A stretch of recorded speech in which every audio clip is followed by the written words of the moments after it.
ओम नमो भगवते वासुदेवाय। स्वागत है आप सभी का हमारे चैनल पर। आज के इस वीडियो में आप सुनेंगे वैशाख मास के महात्म का 18वां अध्याय, जिसमें शंख मुनि व्याध को पूर्व जन्म की कथा सुनाते हैं। लेकिन उससे पहले आप एक भगवान विष्णु के परम भक्त की कथा भी सुनेंगे। तो आइए शुरू करें आज का वीडियो। बस आपको कथा पसंद आए तो लाइक अवश्य कर दीजिए, और अगर अभी तक आपने हमारे चैनल को सब्सक्राइब नहीं किया है तो चैनल को सब्सक्राइब करके बेल आइकन पर क्लिक अवश्य कर लीजिए। तो चलिए शुरू करते हैं आज की कथा। कान्यकुब्ज नामक नगर में अजामिल नाम का एक सदाचारी ब्राह्मण रहता था। वह सदा धार्मिक कार्यों में संलग्न रहता। एक बार किसी कारणवश अजामिल जंगल में गया। वहाँ उसकी दृष्टि एक व्यक्ति पर पड़ी जो एक वेश्या के साथ प्रेम कर रहा था। ये दृश्य देखकर अजामिल का मन डोल गया। उसकी चेतना नष्ट हो गई। वह बार बार उसी वेश्या का चिंतन करने लगा। अब तो धीरे धीरे उस वेश्या के प्रेम में पड़कर अजामिल अपने धर्म से विमुख हो गया। उसने अपनी पतिव्रता पत्नी की उपेक्षा कर दी और सारी संपत्ति उस वेश्या पर लुटाने लगा। कुछ ही दिनों में वह पूरी तरह से कंगाल और चरित्रहीन हो गया। धन का अभाव उत्पन्न हुआ तो वह दुष्कर्म करने लगा। इस प्रकार एक सदाचारी, धर्मपरायण और सत्यनिष्ठ ब्राह्मण की गिनती चोर, डाकू, लुटेरों में होने लगी। अनेक वर्ष बीत गए। इस समय अवधि में अजामिल के घर 10 पुत्र हुए। इनमें सबसे छोटे पुत्र का नाम उसने नारायण रखा। अजामिल इस पुत्र को बहुत प्रेम करता था। उसकी सांस नारायण में ही अटकी रहती थी।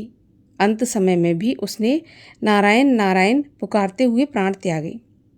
यमदूत जब अजामिल के प्राण को पाश में बांधकर यमलोक ले जाने लगे, तभी वहाँ पर भगवान विष्णु के पार्षद प्रकट हो गए। उन्होंने यमदूतों से अजामिल को मुक्त करने के लिए कहा। तो यमदूत क्रोधित होकर बोले, दुष्टो, तुम कौन हो जो हमारे कार्य में विघ्न उत्पन्न कर रहे हो? सृष्टि के नियम के अनुसार किसी भी मृत प्राणी को पुनर्जीवित नहीं किया जा सकता। ये प्राणी अपना जीवन काल पूर्ण कर चुका है। अब हम इसे यमराज के पास ले जाएंगे। वे इसे इसके कर्मों के अनुसार फल प्रदान करेंगे। तब विष्णु के पार्षद शांत स्वर में बोले, हे यमदूतों, निस्संदेह प्राणी को उसके कर्मों के अनुसार फल भोगना पड़ता है। इस प्राणी ने भी जीवित रहते अनेक पाप कर्म किए हैं, लेकिन मरते समय भगवान नारायण का अनजाने में ध्यान करके इसने अपने सभी पापों का प्रायश्चित कर लिया। नारायण नाम के जप ने इसके पापों को नष्ट कर दिया है, इसलिए अब इसका यमलोक जाना व्यर्थ है। ऐसा कहकर उन्होंने अजामिल को मुक्त करके पुनर्जीवित किया। अजामिल जीव रूप में सारा वार्तालाप सुन रहा था तो उसे अपने सभी पाप कर्म याद आ गए। उसका मन ग्लानि और पश्चाताप से भर उठा। उसने उसी समय अपने घर परिवार का त्याग कर दिया और हरिद्वार में आकर कठोर तपस्या करने लगा। भगवान विष्णु के चरणों में ध्यान लगाने, भगवान विष्णु का नाम स्मरण करने से उसका मन पूर्णतः निर्मल और पवित्र हो गया और अंत में अनन्य विष्णु भक्ति के कारण उसे मोक्ष प्राप्त हुआ। और अब सुनिए वैशाख मास के महात्म के 18वें अध्याय की कथा। व्याध बोला, हे मुनि, आपने मुझ पापी और दुष्ट बुद्धि पर बड़ी दया की। हे साधु, मैं आपका शिष्य हूँ। सत्संग होने के बाद फिर दुख भोगना पड़े, अतः मेरे ऊपर दया करके ऐसा उपदेश कीजिए कि जिससे मेरी बुद्धि नष्ट होकर अनर्थ कार्य करने में प्रवृत्त ना हो। साधु महात्मा समदृष्टा होते हैं। उनकी दृष्टि में न कोई अधर्मी है, न कोई उत्तम, न अपना, न पराया। जैसे गंगा पापों का नाश करती है, वैसे ही महात्माओं की संगत से प्राणी मात्र के दुख दूर होते हैं। व्याध की ऐसी बात सुनकर शंख मुनि बोले, हे व्याध, यहाँ धूप बहुत सताती है। यहाँ ना छाया है, ना पानी है। कहीं दूसरी छाया की जगह में चलकर जल पीकर स्वस्थ चित्त हो तेरे सामने विष्णु भगवान के माधव मास का महात्म, जो कि पाप नाशक है, उसका वर्णन करूँगा। मुनि की ये बात सुनकर व्याध यहाँ से थोड़ी दूरी पर, जहाँ एक निर्मल सरोवर था, वहाँ पर ले गया।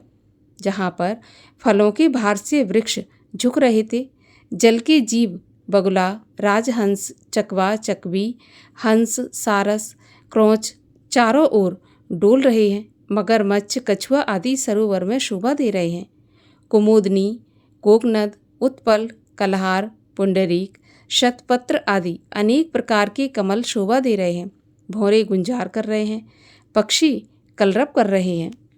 किनारे पर बांस के वृक्ष तथा बड़, कंजा, कदम्ब, इमली, नीम, पाकर, प्रियाल, चंपा, बबूल, पुन्नाग, तुम्बर, कैथ, आंवला, जामुन तथा सुगंधित वृक्ष आदि चारों ओर सुशोभित हो रहे हैं। वन के हाथी, हिरन, शूकर, भैंसा, सुरसे, सेही, रोज, गेंडा, कस्तूरी मृग, व्याघ्र, सिंह, भेड़िया, रीछ, गाय, गधा, खच्चर आदि पशु विचर रहे हैं। बंदर, लंगूर आदि छलांग मार रहे हैं। प्रचंड पवन के वेग से वृक्ष झुक रहे हैं। ऐसे दिव्य सरोवर को देखकर पहले मुनिवर ने स्नान किया और वस्त्र धारण कर मध्याह्न कर्म पूजन आदि से निश्चिंत हो कैथ के मीठे फल खाए। फिर शंख मुनि सुखपूर्वक बैठकर व्याध से पूछने लगे कि तुम कौन से धर्म को सुनने की इच्छा करते हो। धर्म बहुत हैं और उनके करने की विधि भी अलग है। इनमें से वैशाख धर्म थोड़ा है और बहुत फलदायक है। तेरे मन में जो पूछने की इच्छा हो सो पूछ। तब हाथ जोड़कर व्याध बोला, हे महाराज, मुझे कौन सा कर्म करने से तमोगुणमयी ये व्याध योनि मिली और किस कर्म से मेरी ऐसी बुद्धि हो गई जो महात्मा की संगत हुई। हे प्रभु, यदि आपकी मेरे ऊपर कृपा है तो ये सारा वृत्तांत मुझसे कहिए। ये सुनकर शंखमुनि हंसकर कहने लगे, व्याध, तू शाकाल नगर में पहले वेद पाठी ब्राह्मण था। तेरा नाम स्तंभ था और श्रीवत्स गोत्र में तेरा जन्म हुआ था। एक वैश्या से तेरा प्रेम था। उसी की संगत के दोष से तू नित्य कर्मों का परित्याग करके एक शूद्र की भांति अपने घर आता था। इस प्रकार तुझ आचारहीन दुष्ट ने अपनी धर्म क्रिया त्याग दी थी। लेकिन तेरी पत्नी ब्राह्मणी बड़ी रूपवती थी। वह वैश्या सहित तुझ नीच की सेवा किया करती थी। तुझे प्रसन्न रखने के लिए तुम दोनों के चरण धोती थी। तुम दोनों पलंग पर सोते थे और वह नीचे पृथ्वी पर सोती थी। तुम दोनों की आज्ञा पालन में लगी रहती।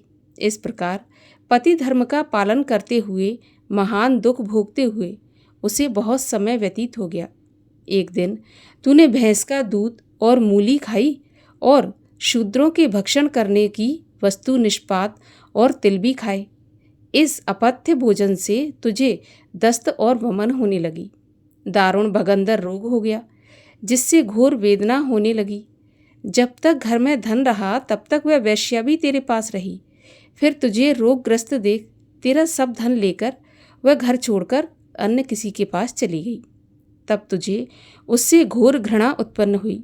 रोग से अत्यंत दुखी होकर दीन वाणी से तू ब्राह्मणी से कहने लगा, मैं बड़ा निष्ठुर और वैश्यागामी हूँ, तू मेरी रक्षा कर।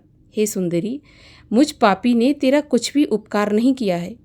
जो ग्रहित प्राणी अपनी ऐसी विनम्र भार्या का मान नहीं करे वे 15 जन्म पर्यंत नपुंसक होते हैं। हे महाभागे, रात दिन साधु महात्माओं से निंदित हो तेरी अवज्ञा करने से मैं पाप योनि में पड़ूंगा। मैं तेरे विनीत भाव पर भी क्रोध के मारे जलता रहता था। तेरे ऐसे दीन वचन कहने पर भी वह हाथ जोड़कर बोली, हे कांत, तुम मेरे प्रति दीनता और लज्जा मत करो। मैंने आपके ऊपर कभी क्रोध नहीं किया। आप चित्त में वृथा जलते हो। मुझ पापी ने पूर्व जन्म में जो पाप किए हैं उनके भोगने में मुझे कुछ भी दुख नहीं है। ऐसा कहकर वह सुमुखी तेरी सेवा करने लगी। जो ऐसे दुखों को सहन करे वही साध्वी स्त्री है। जो अपने पिता और भाइयों से धन लाकर क्षीरसाई विष्णु भगवान और तेरी सेवा मैं खर्च करती रही। दिन रात तेरे मल मूत्र धोकर तुझे शुद्ध रखती और तेरे जो कीड़े पड़ गए थे उन्हें धीरे धीरे निकालती रहती थी। रात दिन अपनी नींद त्याग कर तेरे दुख से दुखी हो कहती थी, हे देवताओं, हे पितृश्वरों, तुम मेरे पति की रक्षा कर रोगहीन और पाप रहित कर दो। रक्त, मांस और भैंस के दूध से सुंदर अन्न अपने पति की आरोग्यता के निमित्त चंडिका के तर्पण करूंगी। श्री गणेश जी के लिए मोदक और 10 शनिवार पर्यंत उपवास करूंगी। मिष्ठान और घी का भोजन तथा उपटना आदि नहीं करूंगी। इस प्रकार प्रार्थना करती थी कि मेरे पति निरोग होकर 100 वर्ष तक जीवित रहें। इस प्रकार वह देवी प्रतिदिन किया करती थी। तब एक दिन देवल नाम के मुनि वैशाख में गर्मी के मारे संध्या के समय तेरे घर पे आए।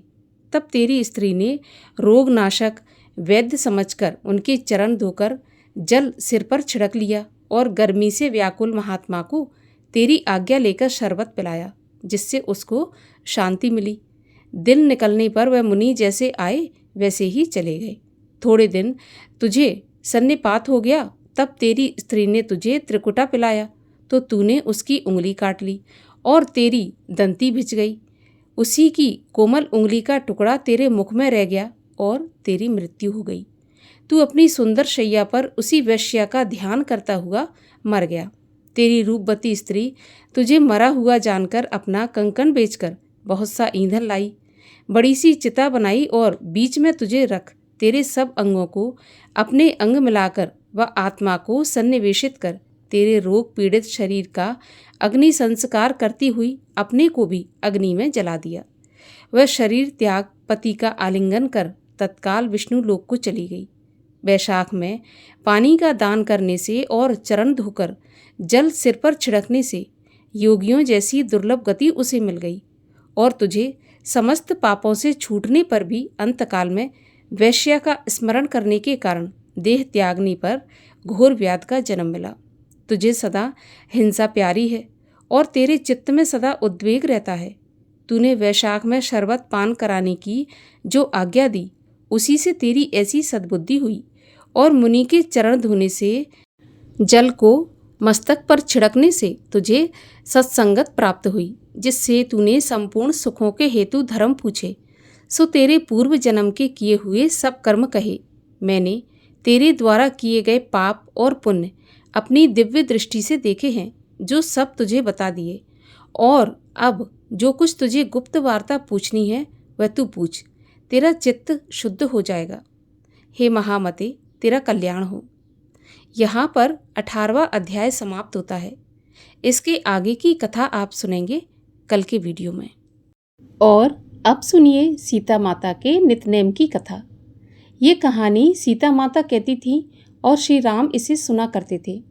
एक दिन भगवान श्री राम को किसी काम के लिए बाहर जाना पड़ गया, तो सीता माता कहने लगी कि प्रभु, मेरा तो 12 वर्ष का नित्य नियम है।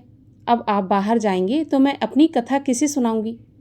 तब भगवान श्री राम कहने लगे कि तुम कुएं की पाल पर जाकर बैठ जाना और वहाँ जो औरतें पानी भरने आएंगी उन्हें अपनी कथा सुना देना। सीता माता कुएं की पाल पर जाकर बैठ जाती हैं। वहाँ पर एक स्त्री आई। उसने रेशम जरी की साड़ी पहन रखी थी और सोने का घड़ा ले रखा था। सीता माता उसे देखकर कहती हैं, बहन, मेरा 12 वर्ष का नितनेम सुन लो। लेकिन वह स्त्री बोली, मैं तुम्हारा नितनेम सुनूंगी तो मुझे घर जाने में देर हो जाएगी और मेरी सास मुझसे लड़ेगी। तो उसने कहानी नहीं सुनी और वह घर चली गई। तब उसकी रेशम जरी की साड़ी फट गई, सोने का घड़ा मिट्टी के घड़े में बदल गया। जब वह घर पहुंची तो सास ने देखा और पूछा, ये किसका दोष अपने सिर पर लेकर आई है। बहू ने कहा, माँ जी, कुएं पर एक औरत बैठी थी। उसने कहानी सुनने के लिए कहा, लेकिन मैंने उसकी कहानी नहीं सुनी। ये उसी का फल है। बहू की बात सुनकर अगले दिन वही साड़ी और घड़ा लेकर सास कुएं की पाल पर गई। सास को वहीं पर माता सीता बैठी मिली तो माता सीता ने कहा कि बहन, मेरी कहानी सुन लीजिए। तो सास बोली, एक बार तो छोड़ो, मैं तो 4 बार कहानी सुन लूँगी। तब सीता माता ने कहानी कहनी शुरू करी। राम आए, लक्ष्मण आए, देश के पुजारी आए, नित नेम का नेम लाए, आओ राम बैठो राम, तपी रसोई जियो राम, माखन मिश्री खाओ राम, दूध बताशा पियो राम, सूत के पलका मोठो राम, शाल दुशाला पोठो राम, शाल दुशाला ओढ़ो राम, जब बोलूं जब राम ही राम, राम सवारे सबके काम, खाली घर भंडार भरेंगे, सबका बेड़ा पार करेंगे। सास बोली, बहन, कहानी तो बहुत अच्छी लगी, कहानी सुनकर सास घर चली गई और उसकी साड़ी फिर से रेशम जरी की बन गई। मिट्टी का घड़ा फिर से सोने के घड़े में बदल गया। बहू कहने लगी, सासू माँ, आपने ये सब कैसे किया?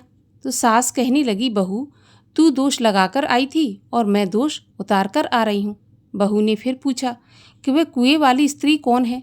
तब सास बोली, वे सीता माता थीं। वे पुराने से नया कर देती हैं, खाली घर में भंडार भर देती हैं।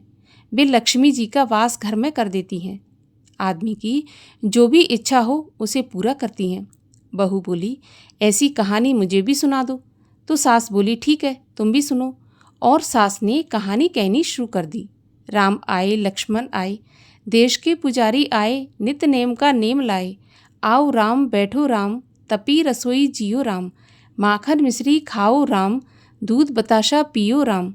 सूत के पलका मोठो राम, शाल दुशाला पोठो राम। शाल दुशाला ओढ़ो राम, जब बोलूं जब राम ही राम। राम सवारे सबके काम, खाली घर भंडार भरेंगे, सबका बेड़ा पार करेंगे। श्री राम जय राम, जय जय राम। कहानी सुनकर बहू बोली कि कहानी तो बहुत अच्छी है। तो सास ने कहा, ठीक है, अब इस कहानी को हम रोज कहा करेंगे। अब तो सास बहू रोज सवेरे उठती, नहाती धोती और पूजा करने के बाद नित नेम की सीता माता की कहानी कहती। एक दिन उनके यहाँ पड़ोस की एक औरत आई और बोली, बहन, जरा सी आँच देना। तो वह बोली कि आँच तो अभी हमने जलाई नहीं। पड़ोसन ने कहा, तुम सुबह 4 बजे से उठकर क्या कर रही हो? उन्होंने कहा, सुबह उठकर हम पूजा करते हैं, फिर सीता माता की नित नेम की कहानी कहते हैं। तो पड़ोसन ने उनकी बात सुनकर कहा, सीता माता की कहानी कहने से तुम्हें क्या मिला? तो वे बोली, इनकी कहानी कहने से घर में भंडार भर जाते हैं, सारे काम सिद्ध होते हैं, मन की इच्छा भी पूरी होती है। पड़ोसन कहती है, बहन, ऐसी कहानी मुझे भी सुना दो। फिर क्या था? वह बोली, ठीक है, यह कहानी तुम भी सुन लो। और उन्होंने कहानी कहनी शुरू करी। राम आए, लक्ष्मण आए, देश के पुजारी आए, नित नेम का नेम लाए। आओ राम, बैठो राम। सारी कहानी सुनने के बाद पड़ोसन कहने लगी, बहन, कहानी तो मुझे बहुत अच्छी लगी। अब वह पड़ोसन भी नित नेम सीता माता की कहानी कहने लगी। कहानी कहने से सीता माता ने पड़ोसन के भी भंडार भर दिए। अब तो पूरे मोहल्ले में नित नेम की कथा चल पड़ी। हर किसी की मनोकामना पूरी होने लगी। हे सीता माता, जैसे आपने उनके भंडार भरे, वैसे ही आप हमारे भी भंडार भरना। कहानी कहने वाले के, सुनने वाले के और हुंकारा भरने वाले सभी के भंडार सदा भरे रखना। बोलिए सीता माता की जय। भगवान श्री रामचंद्र जी की जय। श्री कृष्ण चालीसा। वंशी शोभित कर मधुर, नील जलद तन श्याम। अरुण अधर जन बिंब फल, नयन कमल अभिराम। पूर्ण इंद्र अरविंद मुख, पीतांबर शुभ साज। जय मनमोहन मदन छवि, कृष्ण चंद्र महाराज। जय यदुनंदन जय जगवंदन, जय वसुदेव देव की नंदन। जय यशोदा सुत नंद दुलारे, जय प्रभु भक्तन के दृग तारे। जय नट नागर नाग नथैया, कृष्ण कन्हैया धेनु चरैया। पुनि नख पर प्रभु गिरवर धारो, आओ दीनन कष्ट निवारो। वंशी मधुर अधर धरि टेरी, होवे पूर्ण विनय यह मेरी।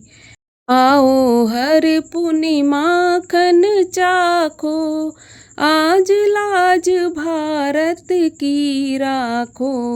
गोल कपोल चिबुक अरुणारे, मृदु मुस्कान मोहिनी डारे। रंजित राजीव नयन विशाला, मोर मुकुट बैजंती माला। कुंडल श्रवण पीत पट आछे, कटकिंकणी काछे नी काछे। नील जलज सुंदर तनु सोहे, छविलख सुर नर मुनि मन मोहे। मस्तक तिलक अलक घुंघराले, आओ कृष्ण बांसुरी वाले। करे पै पान पूत नहीं मार्यो, अका बका कागा सुर मार्यो। मधुवन जलत अगिन जब ज्वाला, भय शीतल लखी तहि नंद लाला। सुरपति जब ब्रज चढ़ो रिसाई, मूसर धार बारी बरसाई। लगत लगत ब्रज चहन बहायो, गोवर्धन नख धार बचायो। लख यशोदा मन भ्रम अधिकाई, मुख मह 14 भुवन दिखाई। दुष्ट कंस अति उधम मचायो, कोटि कमल जब फूल मंगायो। नाथ काली यहीं तब तुम लीने, चरण चिन्ह दय निर्भय कीने। करी गोपिन संग रास बिलासा, सबकी पूरन करी अभिलाषा। केतिक महा असुर संघार्यो, कंसहि केस पकड़ दे मार्यो। मात पिता की बंदी छुड़ाई, उग्रसेन तहें राज दिलाई। महिषे मृतक छयो सुत लायो, मातुदेव की शोक मिटायो। भौमासुर मुर दैत्य संहारी, लाए 10 सहस कुमारी। दे भीमहि तृण चीर संघारा, जरासेंधु राक्षस कह मारा। असुर बकासुर आदिक मार्यो, भक्तन के तब कष्ट निवार्यो। दीन सुदामा के दुख टार्यो, तंदुल 3 मूठ मुख डार्यो। प्रेम के साग विदुर घर मांगे, दुर्योधन के मेवा त्यागे। लखी प्रेम की महिमा भारी, ऐसे श्याम दीन हितकारी। मारथ के पारथ रथ हाके, लिए चक्र कर नहीं बल थाके। निज गीता के ज्ञान सुनाए, भक्तन हृदय सुधा वर्षाए। मीरा थी ऐसी मत वाली, विष पी गई बजा कर ताली। राणा भेजा सांप पिटारी, शालग्राम बने बनवारी। निज माया तुम विधि दिखायो, उरते संशय सकल मिटायो। तब शत निंदा करी तत्काला, जीवन मुक्त भयो शिशुपाला। जबहि द्रौपदी टेर लगाई, दीनानाथ लाज अब जाई। तुरतहि वसन बने नंदलाला, बड़े चीर भय अरु मुँह काला। अस अनाथ के नाथ कन्हैया, डूबत भंवर बचावत नैया। सुंदर दास आस उर धारी, दया दृष्ट की जय बनवारी, नाथ सकल मम कुमति निवारो, क्षमाऊ बेग अपराध हमारो, खोलो पट अब दर्शन दीजे, बोलो कृष्ण कन्हैया की जय। यह चालीसा कृष्ण का पाठ करे उर्धार, अष्ट सिद्ध नव निधि फल लहे पदारथ चार। ओम जय श्री कृष्ण हरे, प्रभु जय श्री कृष्ण हरे, भक्तन के दुख सारे पल में दूर करे।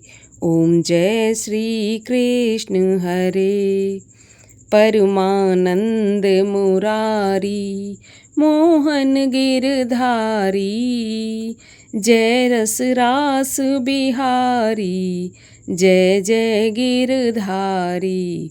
ओम जय श्री कृष्ण हरे, कर कंकन कटि सोहत कानन में बाला, मोर मुकुट पीतांबर सोहे वनमाला। ओम जय श्री कृष्ण हरे, दीन सुदामा तारे, दरिद्रों के दुख टारे, गज के फंद छुड़ाए भवसागर तारे। ओम जय श्री कृष्ण हरे, रण्य कश्यप संहारे, नरसिंह रूप धरे, पाहन से प्रभु प्रगटे, जम के बीच परे। ओम जय श्री कृष्ण हरे, केशी कंस विदारे, नलकूबर तारे, दामोदर छवि सुंदर भगतन के प्यारे। ओम जय श्री कृष्ण हरे, काली नाग नथैया, नटवर छवि सोहे, फन फन नाचा करते, नागन मन मोहे। ओम जय श्री कृष्ण हरे, राज्य उग्र सेन पाए, माता शोक हरे, द्रुपद सुता पत राखी, करुणा लाज धरे। ओम जय श्री कृष्ण हरे।